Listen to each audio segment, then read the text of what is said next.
Hello and welcome, fair residents of Jefferson County and beyond.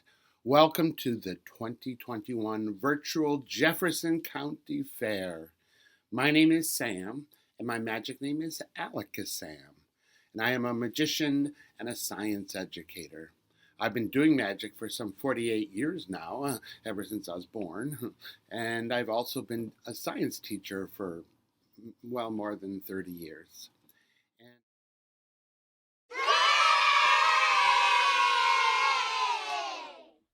the wand I'm going to use is one I made myself, and it's got red tips and a clear center.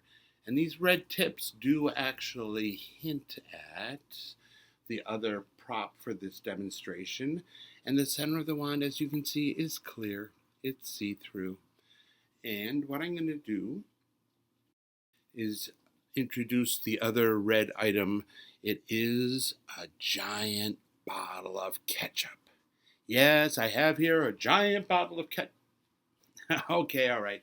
Might not be a giant bottle of ketchup. It's one of those little ketchup condiment packets. But what I'm going to attempt to do is make this ketchup packet disappear with my magic. And once it disappears, it is going to reappear inside of a sealed bottle. What I did is I took the label off the bottle and I filled it with a clear, tasteless, odorless liquid. What might be this mysteriously clear, odorless, tasteless liquid? Yeah, it's water. So I've got a bottle full of water, and I'm going to put that on the table and cover it with the handkerchief. Now watch the magic with the ketchup. Because I'll take the ketchup packet like this, and I'm going to hold it in my hand over the sealed bottle, and with a little alakazam. Ketchup packet, it's gone, but you know where it is. Boom!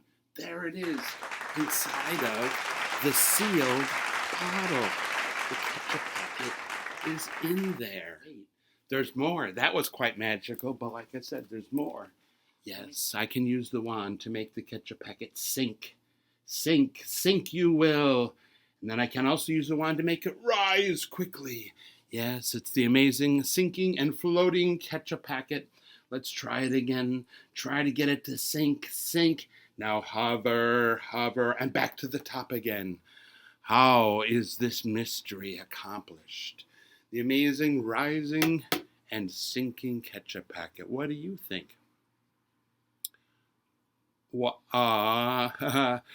You think there's a magnet involved? That's a good guess. There are no magnets. The ketchup packet, it's a regular ketchup packet. The one-word answer, the secret to this is pressure. It's pressure on the bottle that made the ketchup packet go up and down. Yeah, watch. When I squeeze tight on the bottle, the ketchup packet sinks. When I let go, it rises. When I squeeze on it real tightly, it sinks. And when I let go, it rises. And a Cartesian diver is named after the French philosopher and scientist Descartes. Descartes, way back when, figured out some interesting things about gases that contributed to some of our physics gas laws. More about that later, but tell me this. Who has an idea of why, and it is a regular ketchup packet, why do you think it's floating in the water here?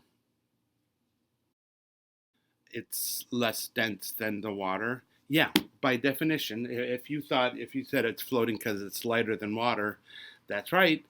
But it turns out ketchup is denser than water. Yes, if you were to squirt ketchup into water, the ketchup would sink. So what's making this ketchup packet float?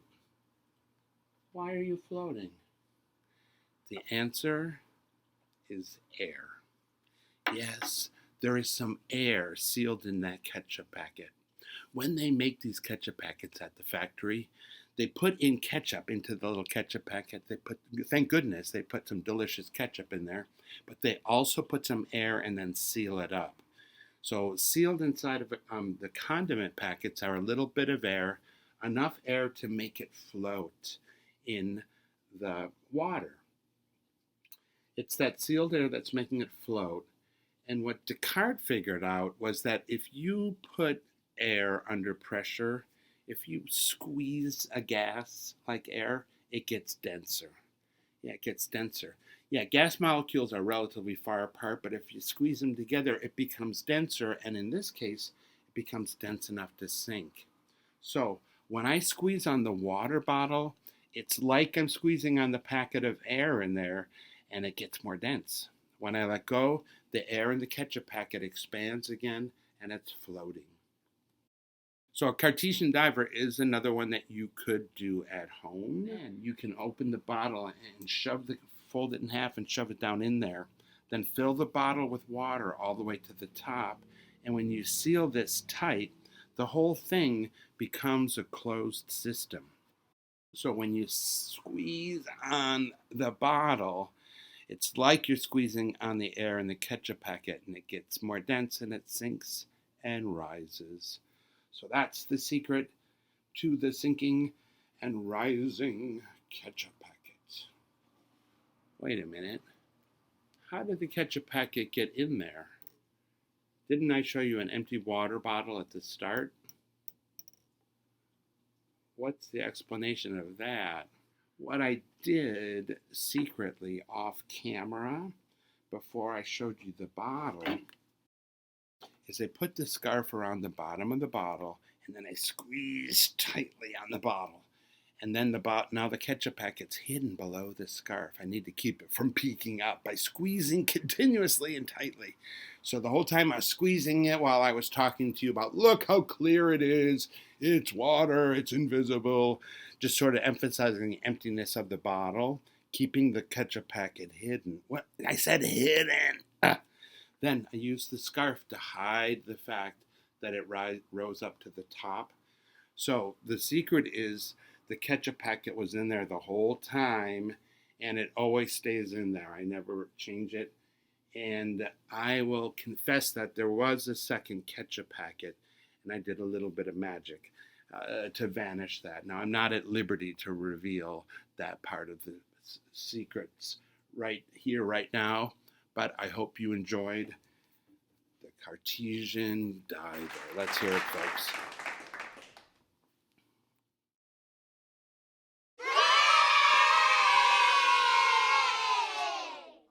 A magic potion I have here. Now this magic potion, can you tell what color it is basically? It's a little hard to tell on camera. But yeah, basically it's green.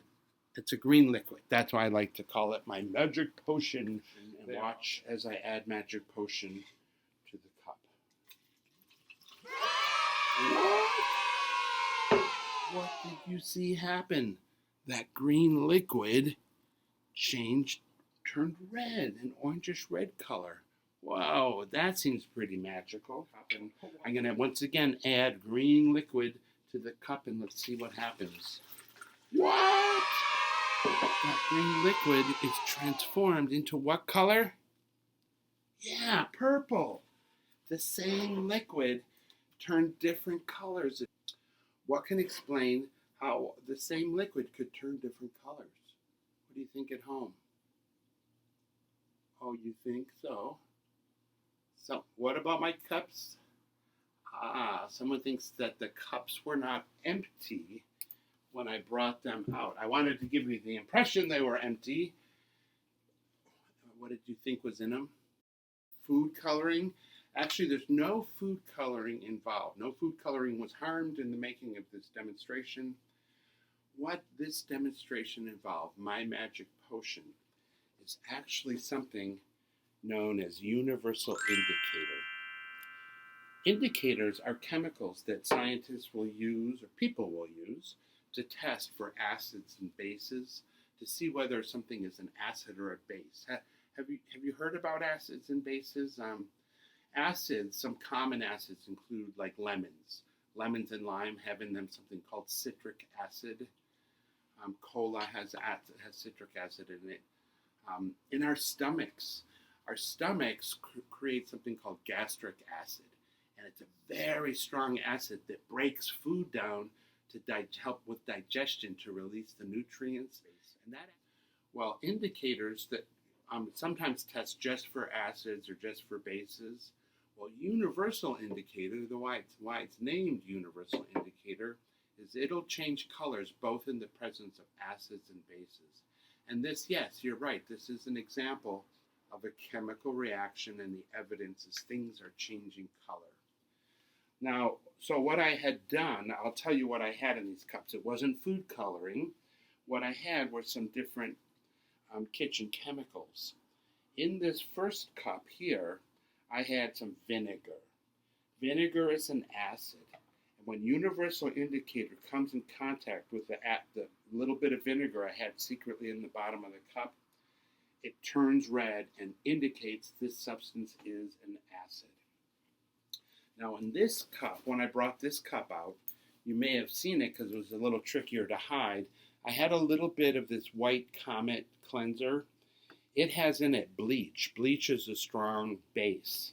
And as I said, soaps in general are basic. When universal indicator comes in contact with the base, like the Comet that was secretly in here, it turned purple. It indicated to us that that's a base. Here I have some lime juice. And what I did with this, with the vinegar, is I had secretly put a little vinegar in the bottom.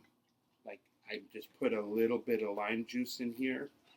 It doesn't take much to create a reaction with the indicator. Any predictions what color you think lime juice will make the green indicator change? Go ahead and share your predictions. Let's see what happens. Whoa! When the green universal indicator comes in contact with lime juice, it turns red, another shade of red. And yep, lime does have in it, but like I said, citric acid is the acid in it. Here I have some baking soda. Baking soda is something that people use in some recipes. Let's check out the baking soda.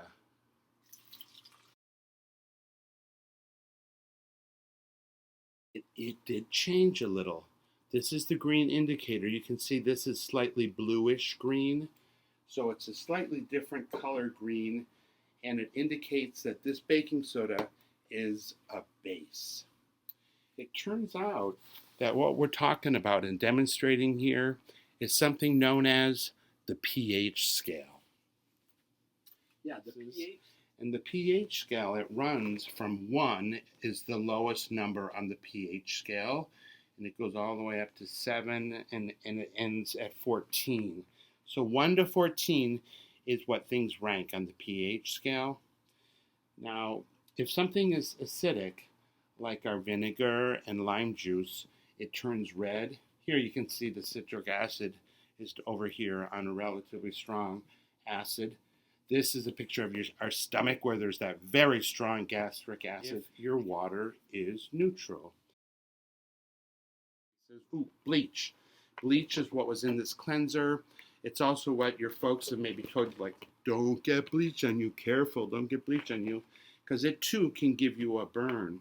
These very strong bases can give you a chemical burn. I came up with a magic trick that illustrates the pH scale, and it's a very colorful trick. Mystery chemicals that I have here, whether they're acids or bases. These are two, the bottles look the same, but they're different. There's different chemicals in them. They may be acids, they may be bases, they may be neutral. In any case, we're going to try to solve that mystery of these two white bottles. This one's not only a bigger wand, and it does have the red tips. Its clear center, though, is filled with universal indicator. So this is a tube full of universal indicator, and it is what I call, as I mentioned, the universal indicator tube of science. Now, maybe you folks out in the Jefferson County Fairland will come up with another name I could call this, something that's a little more memorable and a little less cumbersome than the universal indicator tube of science. Now, one thing I want to point out to you, it is full of green liquid, but there's also an air bubble. And that air bubble is pretty neat because when you flip it, it makes its way up. Here it comes, slowly but surely. like an elevator rising to the top. So we have an air bubble inside. I'm going to take our first mystery chemical. And once the elevator reaches the top floor, let's see if I can get off this cap. We'll add some of this mystery liquid and try to figure out what on earth it might be. If you observe a color change, call it out. Do you notice anything happening yet? Where's a white background? Oh, there is a color change. What color do you see? Yeah, it's a reddish color. It's a reddish color. The mystery liquid we tested, do you think this mystery liquid that turned it red is an acid or a base? Or neutral? If you guessed an acid, you're right. It is an acid, something known as hydrochloric acid.